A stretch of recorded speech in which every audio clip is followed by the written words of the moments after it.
Madeline Blair, and this is Unlocked. You can't have a successful career without knowing how to deal with the unexpected. Unlocked is here to help you do that. If you're a person who sets goals that challenge you to fully reach your potential, this show is for you. This is a show all about opening possibilities so that when you're hit with the unexpected, you have options from which to choose. Thank you for joining me today. And by the way, you can learn more about the show on my website, madelineblair.com/unlockedtv. It includes all the replays of earlier shows as well. And as you go through that, if you don't see a topic you'd like to hear about, send me an email. Send it to madeline@madelineblair.com. If you're curious about the background of this show, check out my book, Unlocked: Discover How to Embrace the Unexpected. It's available on Kindle, audio, and paperback. If you would like to explore what it means to build and nurture your resilience with me as your personal mentor, reach out directly to me to schedule a conversation. Again, an email to madeline@madelineblair.com, and be sure to sign up for my mailing list on my website, madelineblair.com. You'll be kept up to date about future guests and about my new group mentoring program, Unlocking Together, coming in April. Our topic today is keeping good company. Colin Powell said, "A mirror reflects a man's face, but what he really is like is shown by the kind of friends he chooses." As I prepared for this show, as a parent, I couldn't help but reflect on how important those early relationships of our children are in their lives. I remember when my daughter was in high school, she brought home some of her friends. I have to say, I was delighted. Each of them was distinctive in her own way, and yet each of them had a set of values that was consistent with ones I was trying to build in my daughter. Today, many years later, those 4 girls still reflect those same values. I think I was lucky. But our topic today is about keeping good company in our professional relationships. Often we don't have the choice of who is on the team where we work. Yet even in that situation, it may be especially important. We need to be aware of the ones we choose to emulate, the ones we choose to avoid, the ones we choose to trust. Whenever I have created a project team, I think of what might be the common thread that will help the members work together more easily. As I look back, I realized that I was choosing people who could do the work because obviously they had to have the right skills and expertise, but I was also choosing people who believed in doing quality work. In the end, this seemed to be the thread that allowed very different personalities, very different levels of expertise to come to trust each other. That's just one kind of keeping good company. Our intention today is to look at the many kinds of work relationships we have, from your teammate to your partner in business. We're going to talk about what needs to be top of mind when choosing a partner in business, whether that is a team partner or a formal partnership. We're going to talk about how to extricate yourself when the choice isn't really working out. Knowing the breadth of experience of my guest, I suspect we'll talk about even more. My guest today is David Maurer. David, welcome to Unlocked. Thanks, Madeline. Great to be with you today. Thank you. Well, let me introduce you to our audience, and then we'll jump into our conversation. Dave is a retired Army Lieutenant Colonel, a project management professional, trainer, and author. His corporate leadership pedigree includes service as Executive Vice President and Director of several firms in the Washington, D.C. metro area. He has also served as a program manager overseeing dozens of initiatives targeted toward improving access to health care for members of the armed forces and their families. Three cheers on that one, Dave. While in the Army, Dave served in a wide variety of command and staff positions in the United States and overseas. His service included tours within the intelligence community and the Joint Chiefs of Staff in the Pentagon, and as the Adjutant General of the United States Military Academy at West Point. And he is an author of 4 books, one of which is called Watering Rocks. And I can tell you that as a gardener, I love the title Watering Rocks. Again, welcome, Dave, to Unlocked, and thank you for joining me. Thanks so much. Well, as I read through your bio, there were so many things that you have done. As a retired lieutenant colonel in the Army, you certainly had significant experience. But since then, you've held an amazing number of positions as executive, editorial advisor, consultant, speaker, and author of several books. I'm curious as to why you have chosen to continue to contribute to the workforce and to professionals in general through your writing and speaking. Well, I guess it's in its simplest form. I wanted to switch gears a little bit. I was growing a little tired of what I was doing. It became rather rote, rather routine, and though I wanted to continue to do something, I didn't want to continue necessarily in that realm.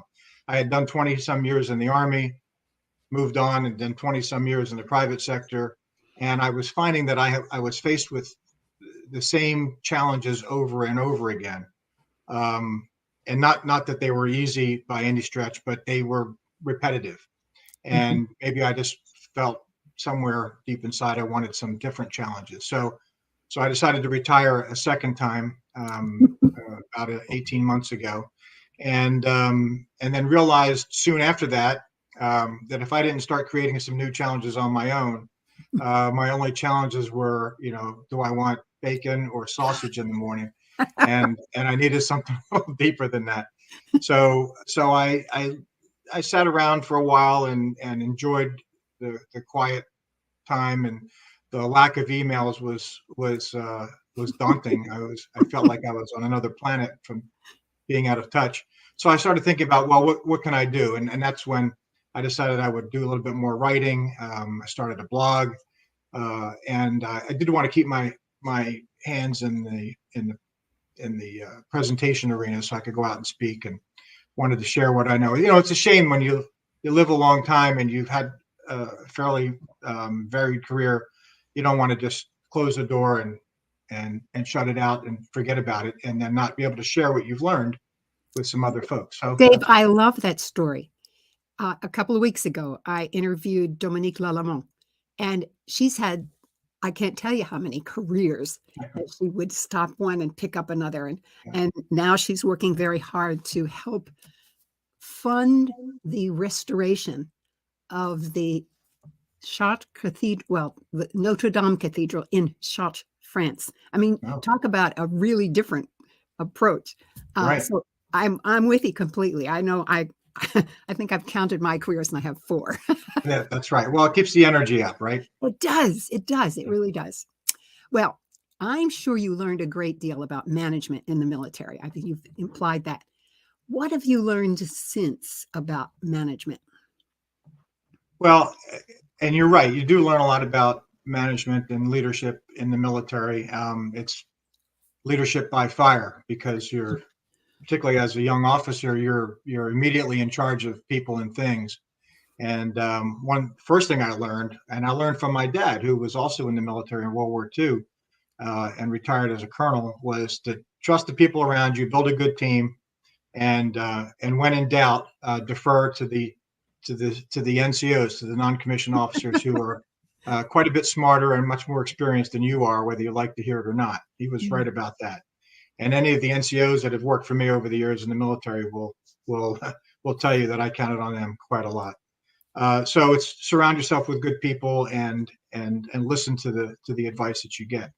What I did learn and I tried to apply from the military to the civilian market was the difference between managing things and resources and motivating and leading people. And there's books and many books written about the differences between management and leadership. I wouldn't go into that. I think everybody pretty much understands that and can have experience with that. But you really leading is so nuanced and yet so simple in its application. It's amazing how so many people just fail at it, and I don't know what the answer is, why it happens.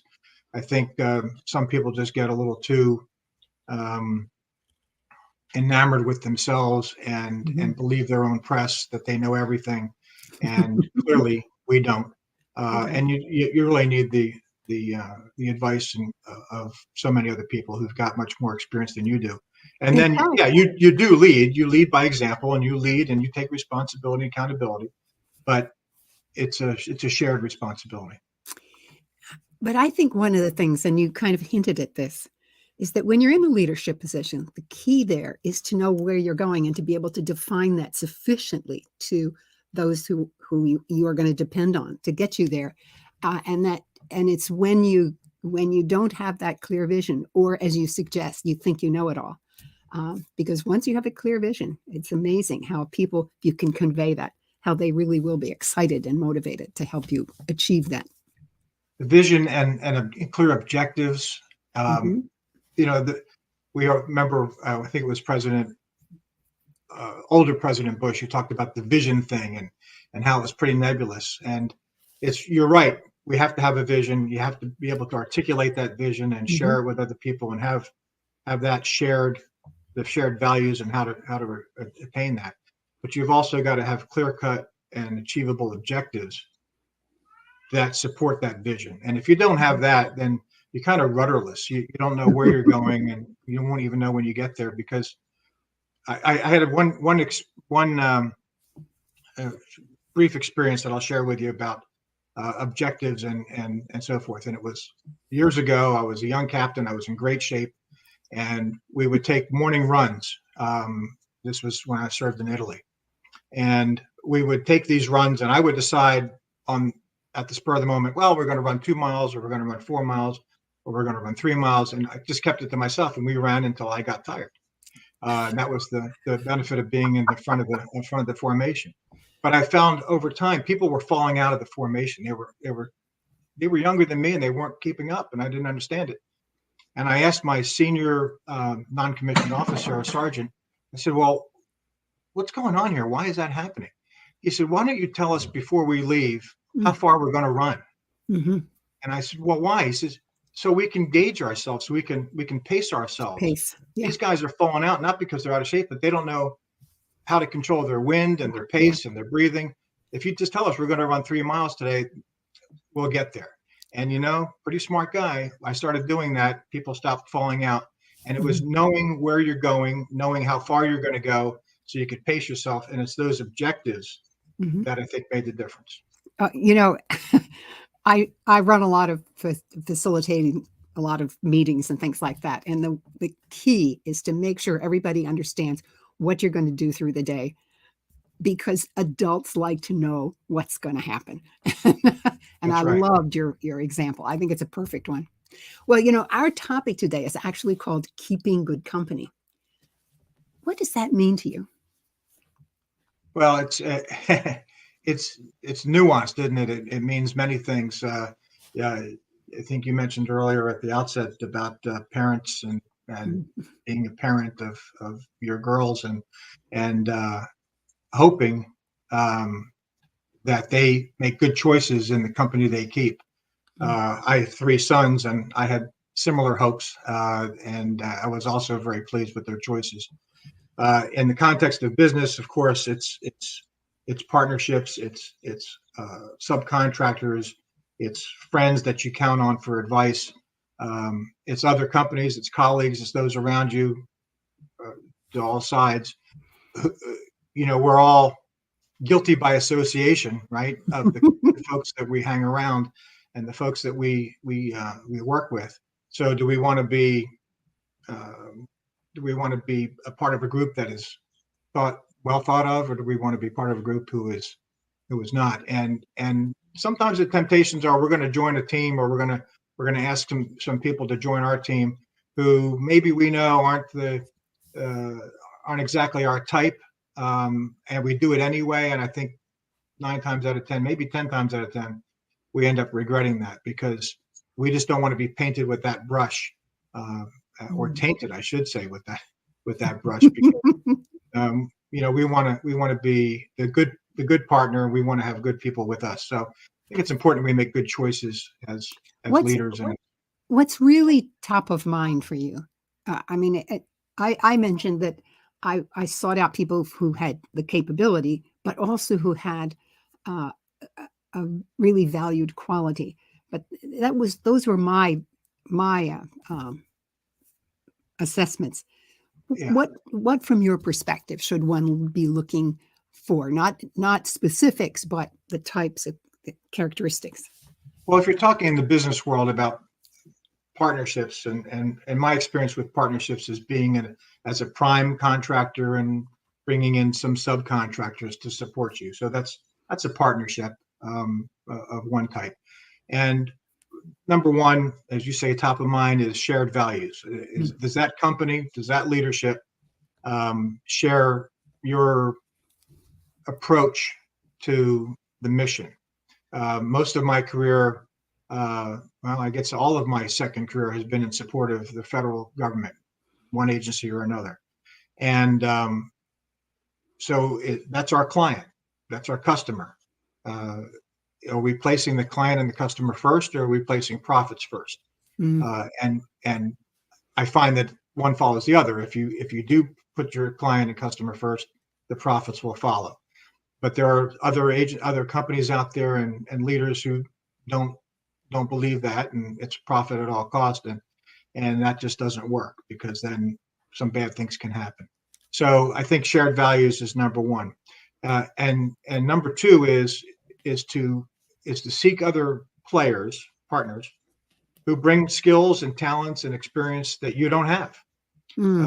Mm. You want to build your base. You don't want to create brand new competitors, who now have inside knowledge of how you operate, uh, and the work that you're going after. So I've been on both sides of that, where we've brought in other companies who had similar skills and similar talents and similar players that we had, and it doesn't make much sense to do that. Much as we like that other company, now they haven't really added anything to any value to Mhm. us other Yeah. than volume, Yeah. and there's a difference there, and then that increased costs to the client, because now you're paying pass-throughs and so forth. So I think shared values, skills that we don't have, those are the two key issues, and you've got to keep track of both of those things during the period of the partnership, that you're staying on the same page.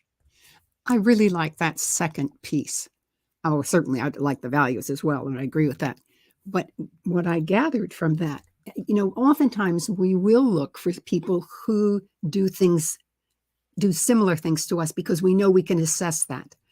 Yeah. And this aspect really says, hey, I'm gonna trust them uh, to a certain extent because I don't know how necessarily to assess their capability in an area that I don't know how to do or don't do well or Mhm. much. So I think that's an interesting dimension and a Yeah. challenge. Well, it brings value to the customer. Hmm. It brings value to my company, because now I'm expanding my capabilities, Hmm. and it brings value to the other company because they're expanding their capabilities. We both get credit for what we've done. We get past performance.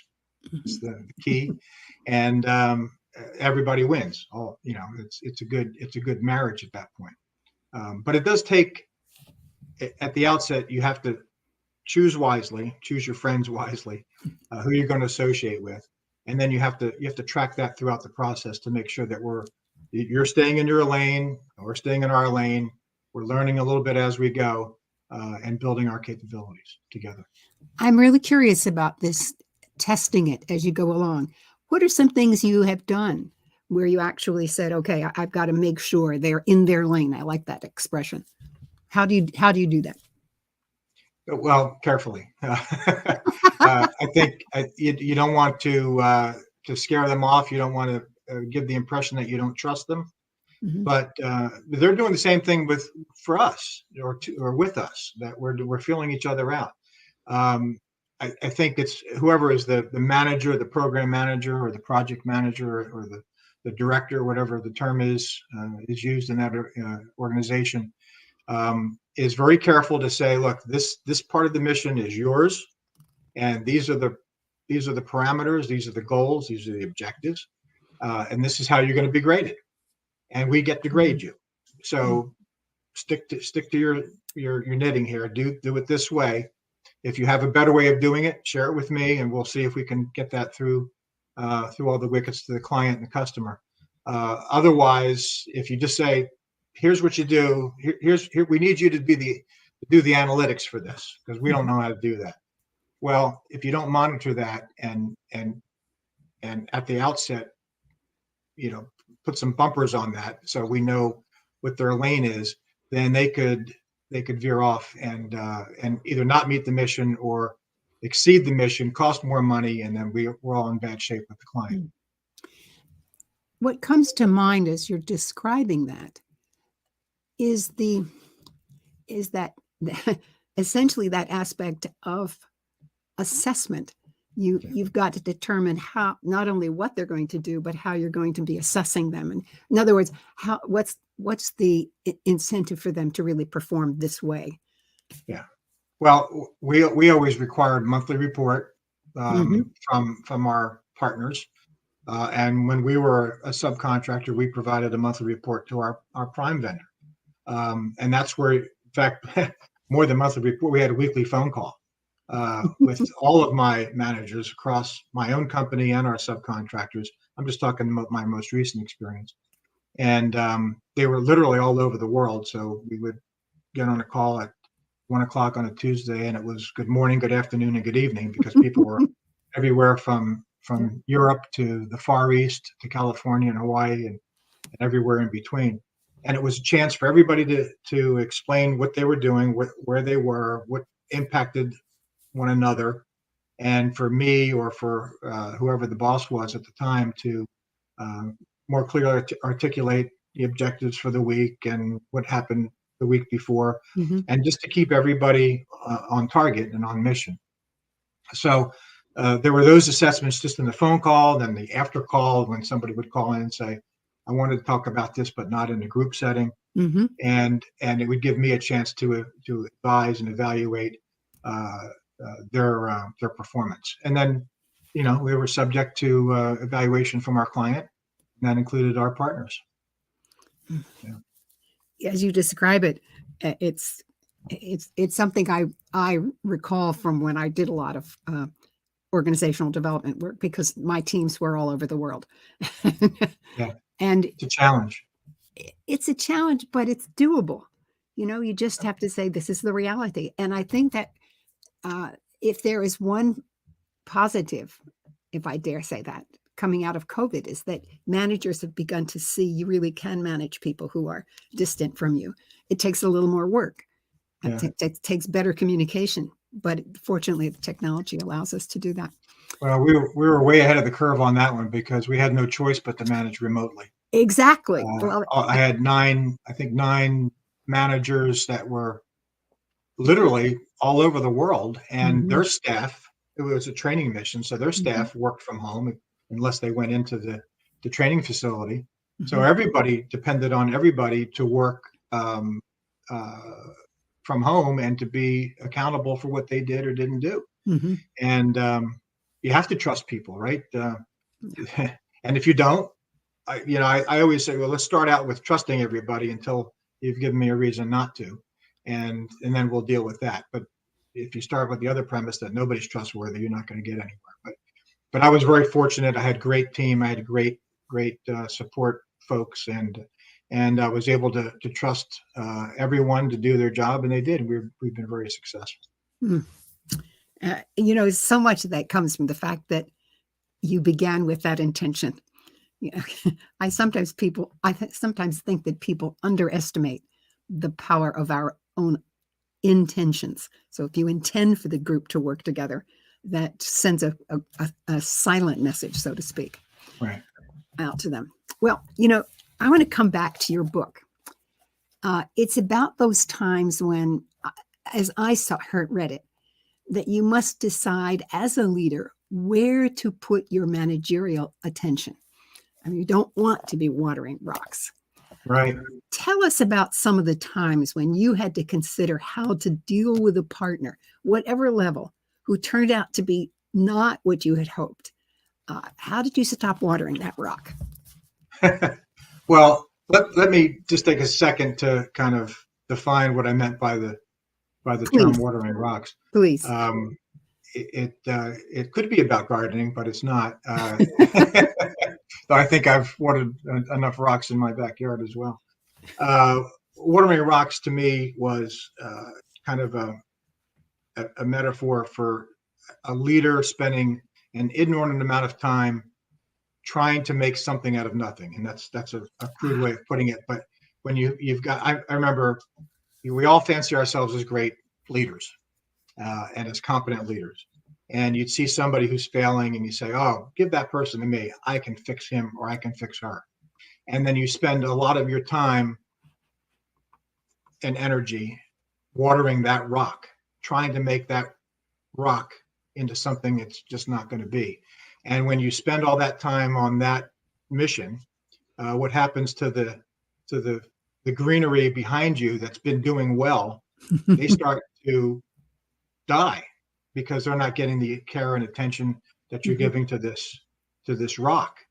And what happens then is good people decide, well, why should I spend my good time being a good employee when he's spending all his time on that negative person?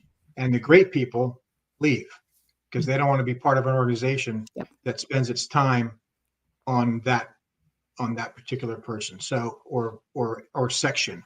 It could be a whole section of people.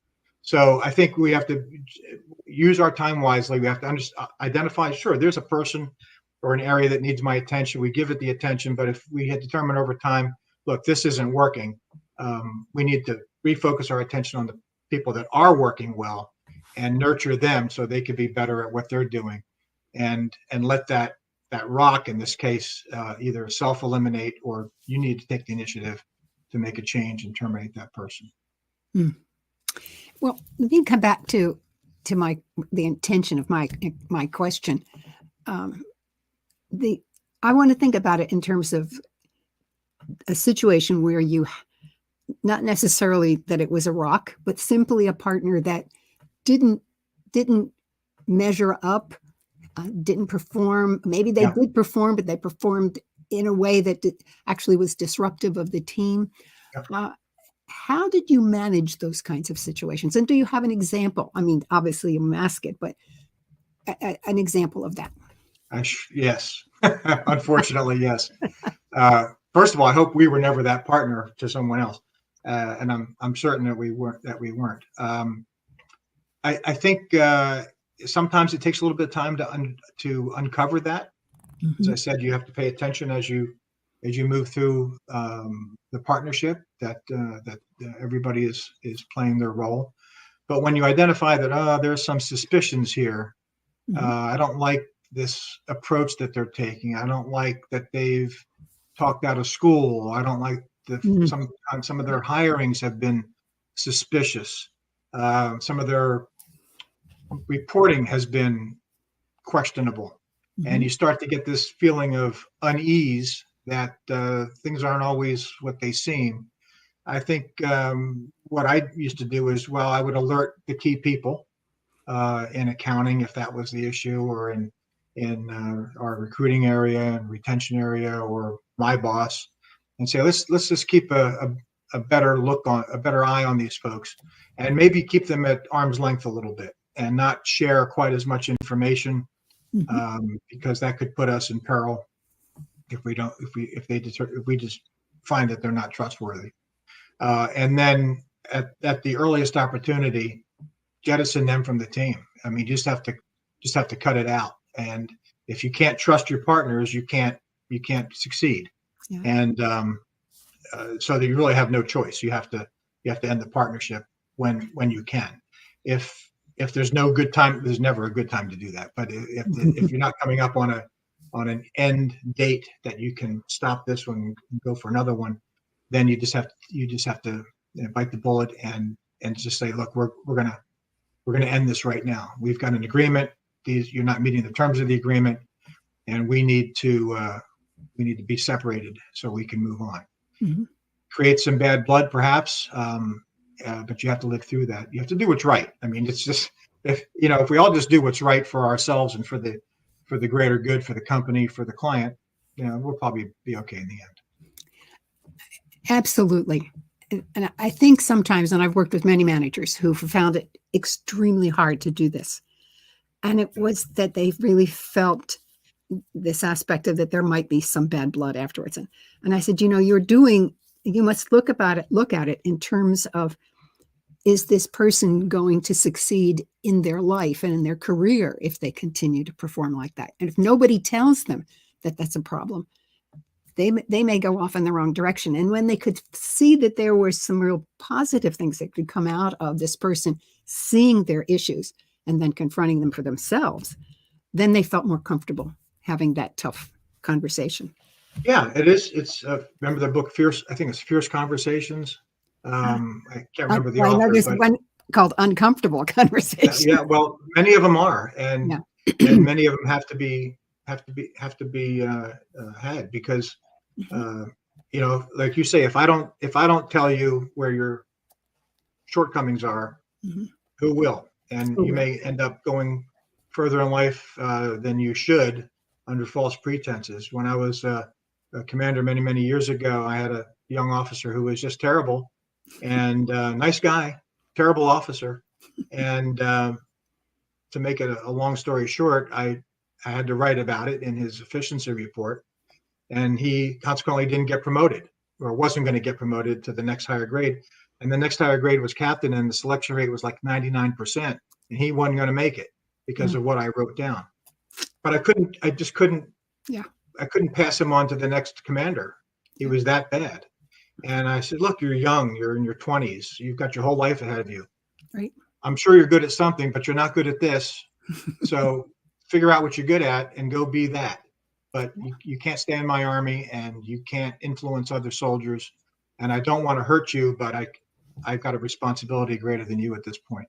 And I'm sure, I never got a Christmas card from him after that, but I suspect he went on to be successful doing something that he was good at. That's right. But if I hadn't done that, and many of my colleagues have had similar experiences, then that person goes on and maybe has 10 or 12 years in the military because nobody has stopped him. And now he's got a spouse and 3 kids and a mortgage. And now he's found out, and now he's asked to leave the military. And now it's a problem. So Yeah. you've got to be honest with folks. Interesting. I remember in one of my leadership positions that someone had been palmed off into my unit, and it took me a year to work through, because what I saw was that this person was completely disrupting one of the units, and I said, well, anyway, it took a long time, but we managed it. Yeah. That negative influence is so pervasive, isn't it? Oh, yeah. It's the power of the negative. I remember somebody telling me the analogy was if you had a clean glass of water and you put in an eye drop full of sewage, what do you have? You have sewage. That's right. If you had a glass of sewage and you put in a clean drop of water, you still have sewage. It's the power of the negative. You really got to cut that out, get that person or that area out of your organization, or it will pollute the entire organization. It can certainly have deleterious effects. Yes, absolutely. Well, I want to say one thing more about your book, Watering the Rocks. For those of you who are intrigued by the title alone, as I was, and now you've heard a bit about the content, in order to obtain this, you need to write directly to Dave, and you go to his website, and his website is davemarr daveconsulting.com. And I'm going to spell that DAVEMAURERCONSULTING.com. And if you do it that way, Dave will send you a signed copy. I think that's a pretty good deal. I appreciate that. Thanks. Oh, I'm happy to do it. Well, one of the topics that you speak on is about the road signs. And I think we've already talked about the road signs to guide us.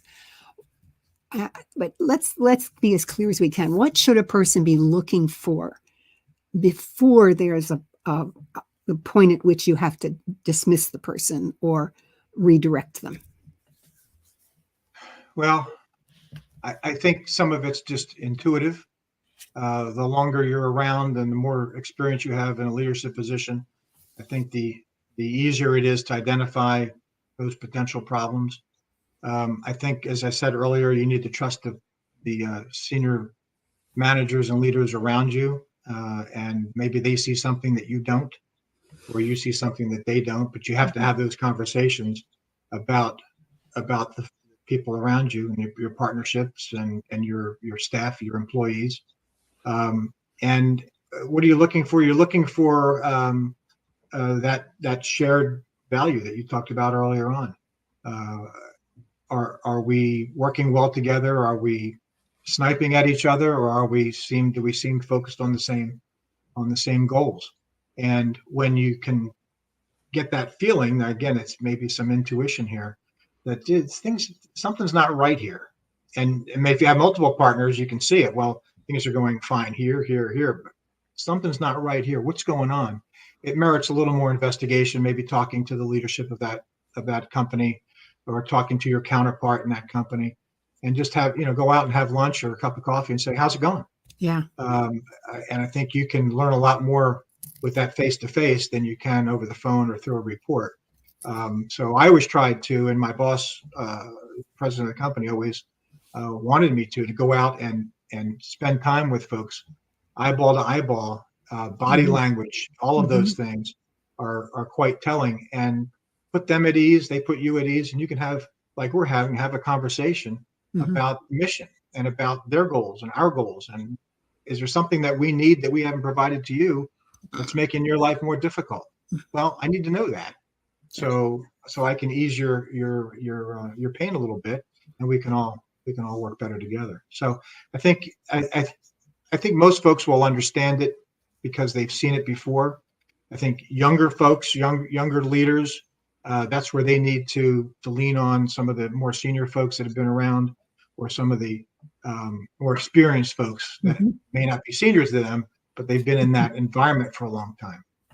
I remember when I came out of the military as a lieutenant colonel, big deal, but we thought we were a pretty big deal when I was at West Point on the staff. We thought all lieutenant colonels ran that place. We didn't need colonels and generals. Little did I know.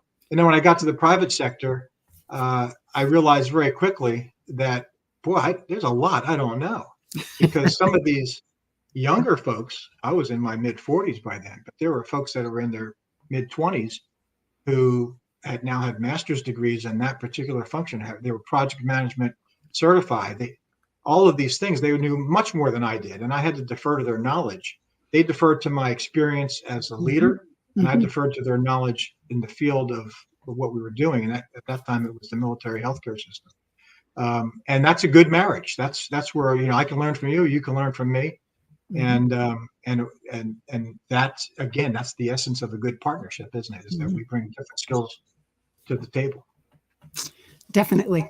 I work with teenagers, and I am always astounded at what they bring to the table. And now, why do I say astounded? I think because we always think of, well, the teenagers, they're still learning, they're so young, they have no experience, but they do have their own experiences.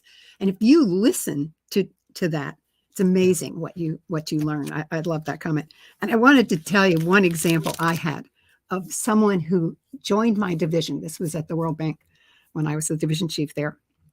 He joined my division, and he came to the first staff meeting that we had. We had them every week.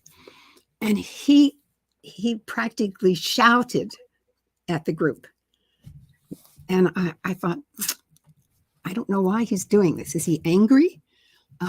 Is it, what was the situation? Well, I Yeah. didn't say anything in the meeting. Afterwards, I called him to my office and I, I said, maybe you're angry. And I gave him a workbook. I said, you don't have to do that here, but here's a workbook on dealing with your anger. He came back to me a week later and he says, Madeline, I'm not angry. He said, that's just what I had to do in the previous division. Yeah. So it was just a question of learning the behaviors that were needed or necessary. And he Yeah. became a fabulous staff member and no more shouting because he knew he didn't have to. He was going to be heard anyway. So there was Yeah. And you learned from that not everything is what it appears to be, right? And exactly. I'm sure you were able to apply that and teach that to other people Mm-hmm. in your career. Mm-hmm. That Yep. just because you see this behavior may not be exactly what he or she wants to do, but feels he or she has to do. That's right. And I think it was great that you were able to at least inquire and not just blow it off and say, boy, this guy's out of touch and I'm going to have to let him go because Yeah. I can't have Yeah. people yelling at Yeah. people. And when you ask that question, I think that's great. Sometimes they're just having a bad day, That and too. the universe came together at the wrong time, and they had a bad day and a Mm-hmm. crowd, and Yep. something wasn't right, and they weren't themselves, and you I was can't judge working. them. I was working with a vendor recently, and one time we were, excuse me, we were doing Zoom calls because she's overseas, and she just wasn't herself. And I said, what's the problem? Her dog had just died. Yeah, Well, it affects those kinds of things affected. So then we could go on, and it's not a yeah. problem.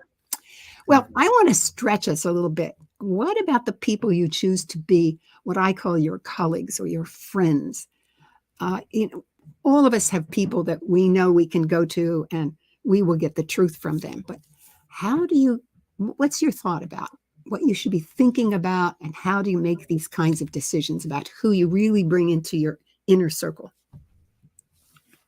Well, it's similar to what we teach our kids, isn't it? Mhm. And that is, as we said earlier, choose your friends wisely. Um, and physician heal thyself. We should do the same thing with our friends.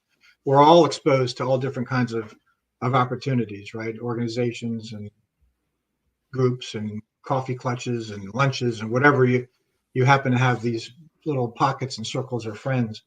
And I think most of us can gauge early on who we can trust and maybe who is going to be a closer friend than others. But we're not always accurate, are we? Sometimes I know I have found in my life that I don't like that person. There's something I'm not too Yeah. enamored with that person. And over time you really, my goodness, boy, was I wrong. It's one of my best friends.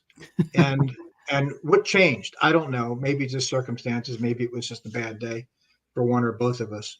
But I think when we have good experience choosing our friends and our associates, I think that translates into our business life, our professional lives.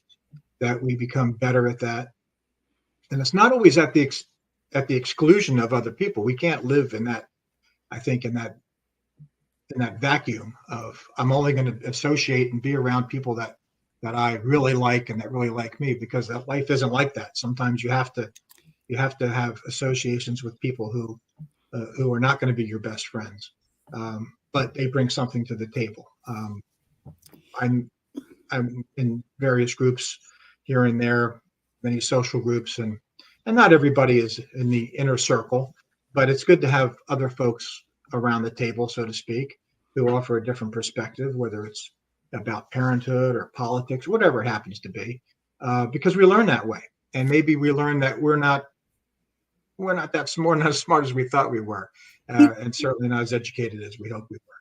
you know, as you're talking, it reminded me of a situation exactly as that I had. This was a colleague that I had to work with. I had to work with him, and he was he was abrupt, and after a while, it was like, this is a consistent behavior. So maybe there's something I've done that has really irritated him. And so I said to him, what did I do that justifies your rude behavior. And I think I used that language. Yeah. So Yeah. he knew that's how I felt about it. Well, he stopped and he said, "Oh, well." From then on, we were absolutely best friends because I was able to speak truth to him, and he was able to accept that truth, and then we were able to really work together. And that obviously he was not rude to me anymore because he didn't have to be. Well, don't you find that sometimes people just don't realize Exactly. we judge ourselves by our intentions Mm. and others by their behavior, right? And Excellent point. Yes. it's not my quote. I can't tell you who said it, but I'll take credit for it today. But isn't it true that gee, I know. Look, I've been married almost 45 years, and I know that I have said some things that were received differently than I intended them. How do I know that? I just do. Maybe I was told, why did you say that? Why? Well, that's not what I meant. And that's true in life with every Yeah. every organization, every relationship, is that sometimes what sounds good here and comes out there is not received very well by the other person. And if you, as you exactly did the right thing, you call it out and say, look, when you say this, I felt that. And it's like, oh my goodness, that's not what, that wasn't my intention. Well, that not only have you cleared that air up, but now you've educated that person a little bit. And look, when you talk like this, when you constantly interrupt me, when you're verbose, and I get that one a lot, then other people don't get a chance to talk. Oh, okay. Yeah. And I know who tells me that a lot, and she's in the next room. Oh, I just love how our conversation has gone from a formal sense of partnership to very much what happens in terms of our relationships with people in general. Yeah. I like that because there is, it's kind of fractal, so to speak. It operates at every level. It does, and I've got 3 adult sons from 42 to 40 to 37, I think. It's hard to keep track. Glad I remember their names sometimes. And 5 grandchildren. And I wrote that book and contributed to others for them for when they went into the workforce. It took me so long to get it done. Now their kids can read it because they were already past that. But it's important. One of the things I stressed to them was relationships, the importance of relationships. And I think it's the source of everything. If you have a good relationship with your customers, your client, your colleagues, your boss, your subordinates, whoever, your spouse, then small problems go away, and bigger problems are minimized because you have a relationship. And you've got to build that early on. You've got to foster it. You've got to keep in touch with people. You got to send Christmas cards and notes. Hey, how are you doing? And when you get that from other people, it makes you feel better. Yeah. So we should do the same thing. Dave, we're almost out of time, but I do want to give you a chance to have some final comments to our audience, though, because we've touched on so many valuable pieces. Well, I appreciate that. Yeah, I think we could probably talk with each other for a long, long time with various experiences that we both had, and some that we probably shared and didn't realize it. I think our conversation has kind of gone around, as you said, from the business world to the personal world to family and so forth. And there's a reason for that. It's because of the similarities, right? I mean, we're all people. We all have families. We all have friends, and many of us are in the business world or were. There's a chapter in the book on the similarities between parenthood and leadership. And it sounds a little strange, but a friend of mine and I did a couple of presentations on it, and it was pretty well received because we both noticed, and I believe you do as well, and maybe lots of folks in your audience will too, that the same skill sets that we employ as parents, we can apply at work, and vice versa. I mean, if you consider yourself a good parent, and I don't mean of a baby or a toddler, but Dave, a good parent. I have to make sure you wrap this because we're Okay. running out of time. Okay. Parenthood and leadership have very similar strengths and weaknesses. We set the parameters. We lead by example. We make good choices. We want our folks to make good choices. And I think if we're good parents, we're probably good leaders. If we're good leaders, we're going to be good parents. Oh, Dave, thank you so much. And thank you for that business. We judge by intention and we judge ourselves by intentions and others by behaviors. Great quote. Thank you. My pleasure. Nice to be with you. Thank you. Oh, wow. What a conversation. I have the work. Well, let me say that differently. I love the work of Brene Brown because it always seems to come from her heart. The day I met her face to face, I was delighted to see that the impression in person was just the same as her writing and speaking. She is authentic. Now, as I thought about today's topic, I was struck by her definition of trust, that thing that is so important to working relationships. We should always want to be able to trust those we surround ourselves with. And her definition gives me insight into how we can build, maintain, and assess my own relationships around trust. She calls it braving, Braving. And B is for boundaries. She said we should have clear ones with those that we trust. R is for reliability. We do what we say we're going to do, and they do it as well. A is accountability. We recognize that each person is responsible for their actions. V is what she calls the vault. I love this. It's about respecting the stories of others. She describes it a bit differently, but to me, if someone has told you a personal story, that story belongs to them unless they give you permission to tell others. I is about integrity, to put courage over comfort, which reminds me of my admonition about resilience. Never confuse comfort with safety. N is about being non-judgmental. And Dave and I talked about that. There's always another story behind why someone does what they do. It doesn't mean that all is excused, but rather to not begin with judging. And that last one, G, is about generosity, that the other's intentions are for the good. Now, as I pondered this amazing framework for looking at what builds trust, I was reminded of how I assembled teams. You may recall I said I selected people who are about creating quality work. Now, to me, quality work depends on intention, integrity, and generosity, and also a bit of reliability and accountability.